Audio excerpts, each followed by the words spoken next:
Nah, dia akan muncul kedipan seperti ini. Kedipannya sama teman-teman, jadi tidak ada perbedaan kedipan di motor Honda Beat dan juga motor Vario 125. Jadi sama ngedipnya ketika remote-nya ini. Assalamualaikum warahmatullahi wabarakatuh. Welcome back to my channel Azura Tutorial. Selamat datang teman-teman di channel Azura Tutorial, channel yang selalu memberikan informasi seputar otomotif motor Honda dan tutorial menarik lainnya. Teman-teman, video kali ini saya akan coba compare terkait dengan Smart Key yang ada di motor Honda Beat dan motor Honda Vario 125. Kira-kira seperti apa bedanya, dan pasti kalian penasaran kan cara pengoperasiannya dan apa aja bedanya? Ikutin terus videonya. Sebelumnya saya ucapkan terima kasih buat teman-teman sudah klik video ini dan sudah subscribe channel Azura Tutorial. Buat teman-teman yang belum subscribe, yuk klik dulu tombol subscribe di bawah ini dan nyalakan loncengnya agar teman-teman dapat notifikasi ketika saya upload video yang terbaru tentunya. Oke teman-teman, di depan kita sudah ada motor Honda Beat di sebelah kiri saya dan ada Vario 125 di sebelah kanan saya. Di sini untuk tipe motornya sama-sama menggunakan teknologi Smart Key. Tapi seperti kita ketahui bersama, untuk Smart Key-nya ini ada beberapa perbedaan. Kalau di Honda Beat ini tidak ada answer back dan tidak ada alarm. Tapi di Vario ada answer back dan juga ada alarm. Bedanya itu aja. Dan kalau secara fisik, remote-nya juga berbeda teman-teman. Kalau di Honda Beat ini hanya ada satu tombol seperti ini. Tapi kalau misalkan di Vario itu dia ada dua tombol seperti ini. Itu perbedaan dari si fisik si remote teman-teman. Jadi ini adalah Smart Key yang ada di Honda Beat 110. Kita akan cobain dulu cara menggunakan si Smart Key yang ada di Honda Beat. Nah ini perbedaannya kira-kira teman-teman. Yang ada di Honda Beat ya, jadi hanya ada satu tombol. Ini pakai remote yang ini ya teman-teman. Hanya ada satu tombol di sini. Jadi ketika mau ngidupin, ya kita nggak bisa ngecek motor ini ada di mana. Kalau misalkan di parkiran gitu ya, nggak bisa answer back. Kemudian juga nggak ada alarmnya. Hanya ada satu tombol seperti ini teman-teman. Tuh. Kemudian ketika ingin menghidupkan, posisikan remote di posisi on seperti ini. Untuk menghidupkan tinggal ditekan knopnya, lampu indikator Smart Key menyala dan bisa diputar ke on posisi si knopnya. Maka akan menyala seperti ini. Baru bisa dinyalakan. Gitu. Ini untuk di Honda Beat. Kalau mau dinonaktifkan, tinggal ditekan tahan sampai dengan posisi off. Lampu warna merah artinya dia ngunci. Tidak bisa dihidupkan. Ini sorry. Satu masih nyala remote-nya, jadi aku matiin aja ya. Nah, ini sekarang udah ngunci, udah nggak bisa lagi itu, teman-teman. Gitu, cara menonaktifkannya, gampang banget ya. Kemudian ini yang Vario 125, kita mau cobain di motor Vario 125. Ini cara ngidupinnya seperti apa. Teman-teman silahkan lihat sendiri perbedaannya. Kalau di Vario 125 kita bisa nyari motor ini ada di mana pada saat parkir kita lupa gitu ya. Nonton misalkan, pulang malam di parkiran nggak tahu lupa naruhnya di mana. Tinggal pencet aja sih tombol answer back di sini. Maka buzzer akan berbunyi dan lampu sen akan berkedip. Nah, kalau udah ketemu tinggal hidupin. Hidupinnya posisikan tombol yang ada yang gambar Smart Key, yang gambar kunci ini di posisi warna hijau seperti ini. Kalau udah warna hijau tinggal ditekan sekali knopnya dan bisa diputar ke on seperti ini. Gampang gitu ya. Nah, perbedaannya itu teman-teman. Jadi perbedaannya hanya di answer back dan juga alarm. Kalau Vario 125 dia pakai alarm dan pakai answer back, tapi kalau Honda Beat itu hanya pakai satu tombol aja, yaitu di Smart Key aja, nggak ada answer back dan nggak ada alarm. Di salah satu video saya yang ada di YouTube, jadi ada beberapa subscriber Azura Tutorial ini menanyakan gimana kalau misalkan kondisi remote ini hilang dan juga ID tag ini hilang. Maka apa yang harus dilakukan untuk bisa motornya hidup kembali gitu ya. Jadi standarnya kalau misalkan remote-nya ini hilang, kemudian ID tag-nya juga hilang, ini teman-teman harus melakukan pergantian satu set sistem Smart Key yang ada di sepeda motor tersebut. Jadi standarnya harus ganti satu set. Kisaran di 2 sampai dengan 3 jutaan lah untuk biayanya. Tapi sekarang sudah ada solusi yang lebih murah, itu bisa dibobok. Dibobok itu artinya otak SCU-nya, otak si Smart Key-nya dibolongin, kemudian dibaca dengan menggunakan alat khusus, Smart Tool gitu ya. Jadi bisa ngebaca ID tag yang sudah hilang. Nah, itu biayanya lebih murah. Nah, itu silakan teman-teman cari di daerahnya masing-masing. Itu banyak yang udah bisa duplikat seperti itu. Kemudian, kalau misalkan teman-teman mau beli remote. Nah, kalau teman-teman beli remote, itu jangan beli remote yang second. Kalau remote sudah pernah didaftar, sudah pernah dipakai di motor ini misalkan, kemudian saya jual ke motor Vario, itu nggak akan bisa digunakan. Walaupun unitnya sama. Jadi, misalkan saya punya motor Vario, dan teman-teman punya motor Vario juga.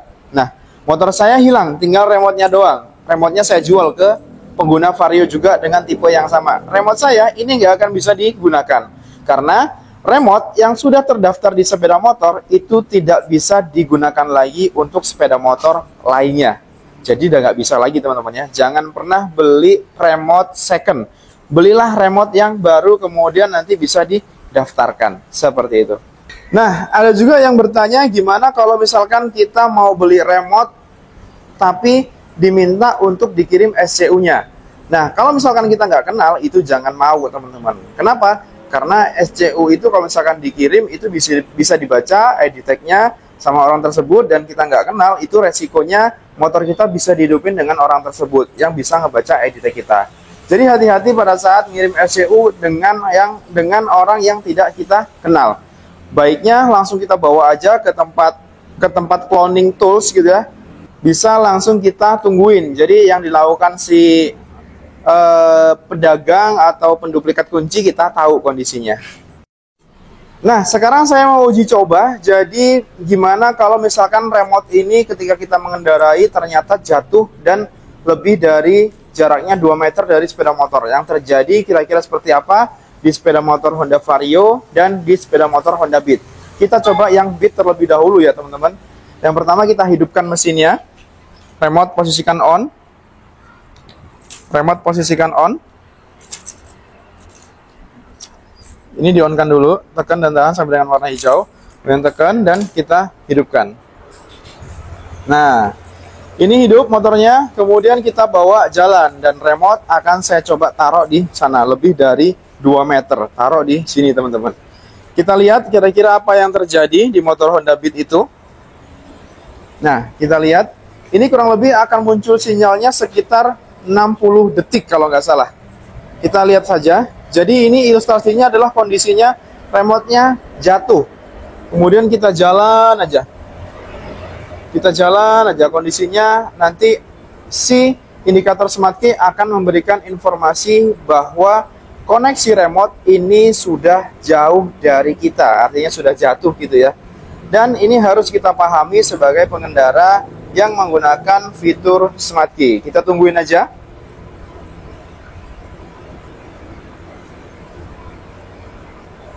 Nanti saya potong aja teman-teman videonya biar lebih cepat. Teman-teman nggak nunggu lama.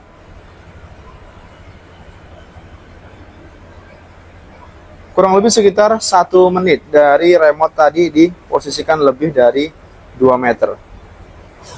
Nah, tuh. Gambarannya seperti ini. Lampu indikator smart key yang ada di speedometer akan berkedip. Berkedipnya berapa kali? Coba kita hitung ya teman-teman ya. Ini sepertinya dia akan berkedip terus, tapi tidak ada siklus berkedip 4 kali atau 5 kali atau berapa kali gitu. Karena dari tadi seperti ini terus. Nah, ini menandakan kondisi remote yang ada di Honda Beat ini jauh dari motor ini. Jadi kita harus berhenti dulu. Berhenti, kemudian cek remote di tas kita ada atau enggak, di kantong ada atau enggak. Nah, kalau misalkan kondisinya udah jatuh jauh, nggak tahu kemana, nah ini teman-teman bisa matikan mesin, matikan ke off. Nah, ini teman-teman punya waktu sekitar kalau nggak salah 6 menit untuk meng-on-kan lagi. Kalau lebih dari 6 menit, maka otomatis akan mengunci. Jadi seperti ini masih kedip-kedip, ini artinya remote-nya hilang, jauh dari jangkauan. Bisa di-on-kan lagi. Ini dalam waktu kurang lebih sekitar 6 menit. Bisa di-on-kan lagi. Nah ingat, jadi kalau misalkan dibiarin gini aja, di-off-kan, nanti dia akan ngunci. Nah, kalau misalkan remote-nya jauh, ya motor nggak akan bisa dihidupkan lagi. Teman-teman harus ngambil remote cadangannya. Kita liatin aja nih, sampai kapan dia akan mengunci. Nah, ini untuk di tipe Honda Beat yang tidak ada answer back, dan juga tidak ada alarmnya. Nah, ini akan ngunci seperti ini. Kalau udah ngunci tek, ini nggak akan bisa di on-kan lagi karena remote-nya sudah hilang. Nah, ini kondisi di motor Honda Beat ketika remote-nya jatuh di tengah jalan, teman-teman mengendarai, kondisinya akan seperti ini. Nah, kemudian kita akan coba di motor Honda Vario 125. Nah, ini akan coba saya hidupkan juga, teman-teman, kondisinya. Remote-nya posisikan on seperti ini, on. Kemudian kita tekan dan kita hidupkan mesinnya seperti ini. Nah, mesin akan menyala. Mesin akan menyala, kemudian remote akan saya taruh di sana. Saya akan taruh di sana. Jadi ini adalah edukasi buat teman-teman yang pakai motor Honda Beat. Karena kalau misalkan kita nggak perhatikan dari lampu indikator, maka teman-teman akan bisa nggak ngerti gitu. Maksudnya kalau misalkan remote-nya hilang, teman-teman nggak paham gitu ya. Jadi harus perhatikan lampu indikator Smart Key yang ada di motor Honda Beat. Nah, kalau di Vario ini beda lagi karena di sini ada alarm, ada answer back. Jadi dia akan timbul suara dari answer back-nya, teman-teman. Nah, kita tunggu saja sampai dia muncul karena remote-nya sudah saya taruh di sana. Jaraknya lebih dari 2 meter. Jadi artinya begitu saya kendarai, tek, gitu ya, remote-nya jatuh. Nah, ketika jatuh selama kurang lebih 60 detik, 1 menit, maka lampu indikatornya akan menyala di sini. Akan menyala, ngasih tahu bahwa remote-nya itu jauh dari koneksi. Remote-nya itu jatuh loh, gitu. Gambarannya seperti itu. Jadi teman-teman bisa diperhatikan kondisinya. Buat nanti kalau misalkan nemu kendala seperti ini pada saat perjalanan jauh. Seperti itu, teman-teman. Nah, dia akan muncul kedipan seperti ini. Kedipannya sama, teman-teman. Jadi tidak ada perbedaan kedipan di motor Honda Beat dan juga motor Vario 125. Jadi sama ngedipnya. Ketika remote-nya ini jauh berada di sana. Jaraknya jauh. Jaraknya lebih dari 2 meter. Nah, ketika di off kan, ini bedanya teman-teman. Perhatikan. Ketika dikunci kontak off, maka indikator Smart Key akan berkedip dan ada diiringi suara buzzer. Menandakan bahwa remote-nya tadi jauh kondisinya. Ini bisa di-on-kan kurang lebih sekitar jaraknya 6 menit. 6 menit dia masih bisa di-on-kan. Ketika lebih dari 6 menit, maka dia akan ngunci secara otomatis. Nah, untuk menghidupkannya lagi, tentu teman-teman harus ngambil remote cadangannya. Kalau misalkan hilang semua, berarti teman-teman harus telepon AHAS terdekat untuk beli remote dan didaftarkan lagi kalau ada ID tag-nya. Tapi, kalau nggak ada ID tag-nya, teman-teman harus ganti satu set Smart Key. Kisaran di 2 sampai dengan 3 jutaan. Tapi ada solusi yang lebih murah, yaitu dengan SCU-nya, otak si Smart Key-nya itu dibobok, dibaca secara manual, dibongkar dalamnya, dibaca ID tag yang hilang tadi. Kemudian baru didaftarkan remote-nya. Itu biaya kisaran di 800 sampai dengan 1 jutaan aja. Gampangnya gitu. Nah, ini saya mau cek berapa lama dia menyala buzzer dan juga menyala dari si lampu sennya tadi. Kita cek coba. Nah, seperti ini. Lampu sennya sebentar, hanya nganter doang, tapi buzzernya nyala terus. Ini sampai kapan? Kita dengerin aja. Kurang lebih berapa lama? Kita lihat. Nah, di waktu buzzer masih menyala, teman-teman masih punya waktu untuk ngidupin ke on lagi. Nah, kalau sudah ngunci tek seperti ini mati total, ini motor nggak akan bisa dihidupkan lagi. Jadi harus ngambil remote cadangan atau nyalakan emergency pakai ID tag.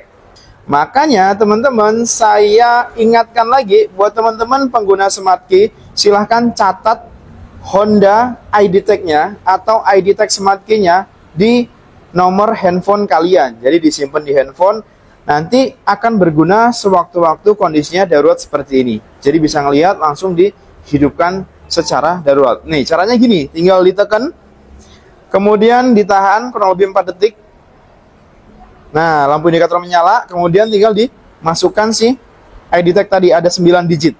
Nah, ketika buzzer menyala, nah baru masukkan lagi. Seperti itu sampai dengan hidup. Nah, tutorialnya ada di video saya, silahkan cek aja teman-teman. Nah, kurang lebih seperti itu ya. Nanti ketika udah dimasukin 9 digit, maka dia akan menyala secara otomatis. Nah, semoga video ini bermanfaat buat teman-teman pengguna smart key agar bisa lebih paham dalam penggunaannya dan juga lebih hati-hati. Karena memang ini benar-benar safety untuk smart key, tapi kalau misalnya kita nggak tahu cara penggunaannya, maka akan membuat kita susah sendiri. Terima kasih dari saya, jangan lupa share video ini biar bermanfaat buat teman-teman yang lain. Dan saya akhiri, Assalamualaikum warahmatullahi wabarakatuh. Jangan lupa sholat 5 waktu.